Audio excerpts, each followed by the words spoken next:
to this time period. This shift in consciousness here is what flips it either way.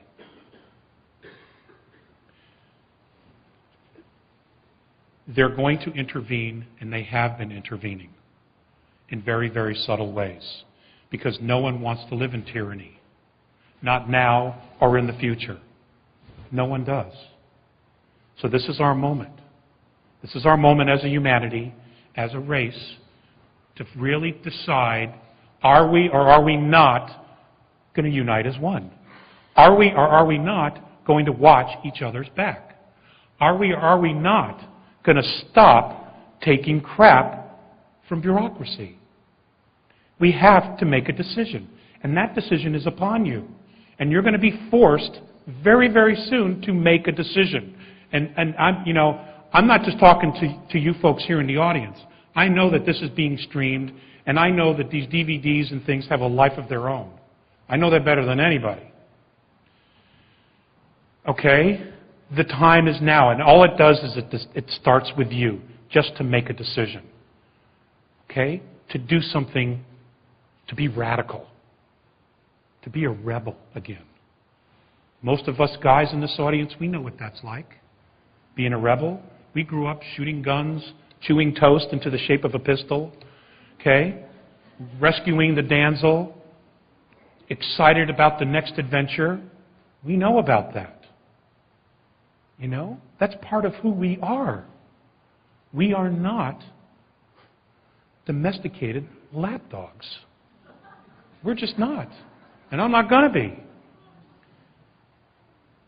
And I'm not talking about going out and causing crimes. I'm talking about defending yourself, your liberties, your rights, your family, and your community. Okay? Because nobody else is going to do it for you. In fact, they're all working against us. And even they don't realize what they're doing. They really don't. Because so much information is compartmentalized. They don't realize the big picture. But many people are waking up very, very quickly. And I know I'm preaching to the choir in that. But it's amazing to see how many people are waking up and questioning everything. Okay?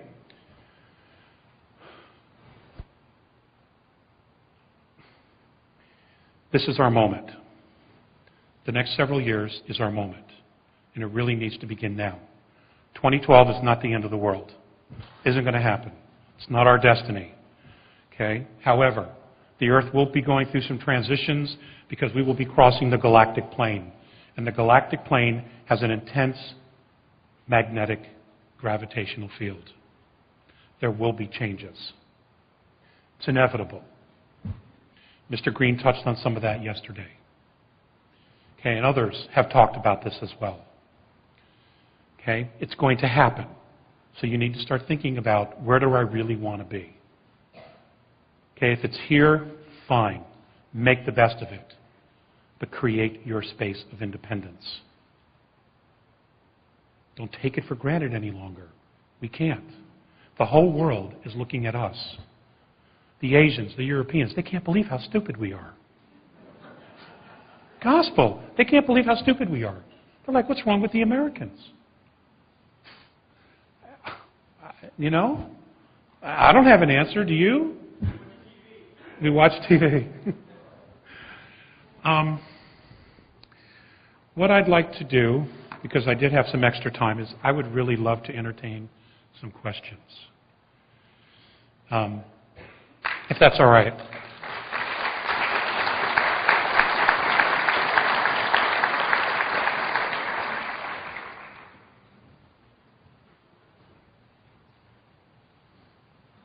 Easy ones. Okay. Thank you, Alex. This is excellent. And I want to address the mentoring suggestion because I think it's actually fascinating. I think that this is coming directly from the Andromedans. Yes, it is. That you're getting that you've been in contact with. And mentoring is an interesting way of putting it, okay? If you mentor somebody, you do not rule them. You do not tell them what to do. Okay? That's key. Mm-hmm. And nobody has even suggested this. I think it's fascinating. So what we have here is the notion that you can be in contact with beings that can help teach you. Now, this is going on. This is going on. I'm aware of it. Camelot is aware of it. By God, we wouldn't be here today if it wasn't for that. There is mentoring going on. But you do have to ask for that to happen. And you have to be as fully conscious in the process and as responsible and have that ability. You cannot sit there and ask them to do for you. It's not what it's about. And so I would love it if you would talk about, because you obviously have been mentored. So who better to teach us what does that look like? How is the interaction with you? Just describe, and I know that you have maybe talked to some degree, but in your interactions, if you could discuss some of the ways they have mentored you to this point. Okay.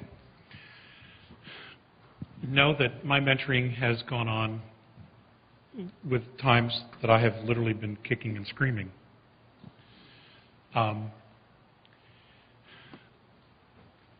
The biggest portion of the mentoring has really been, why do I believe things?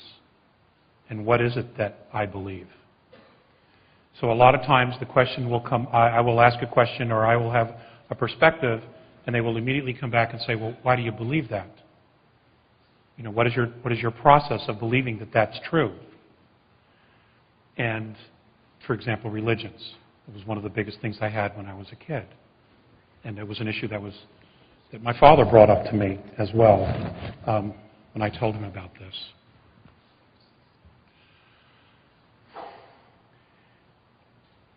We have formed perceptions of reality that are not based in reality. They're only based on perception.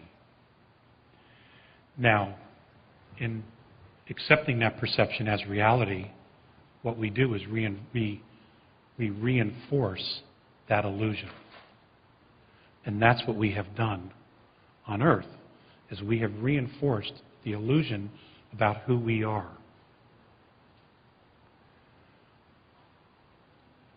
About our strengths, about our power, about how we're supposed to live on the earth, about being stuck on the earth, about how we are supposed to raise our children. We have bought into these perceptions. The hardest things were to really look at myself. And this is really where the work is, and it's always with yourself. The most difficult work has probably been for me in the last 5, 6, 7 years.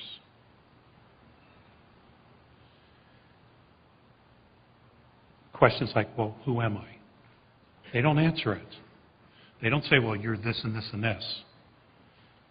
But what they do is they have guided me to what it is who it is that I want to be. The first was understanding that you are not just a physicality. That's the first thing to grasp. You are not a physicality. And just like some of the speakers said yesterday, I believe it was Mr. Green who talked about, there is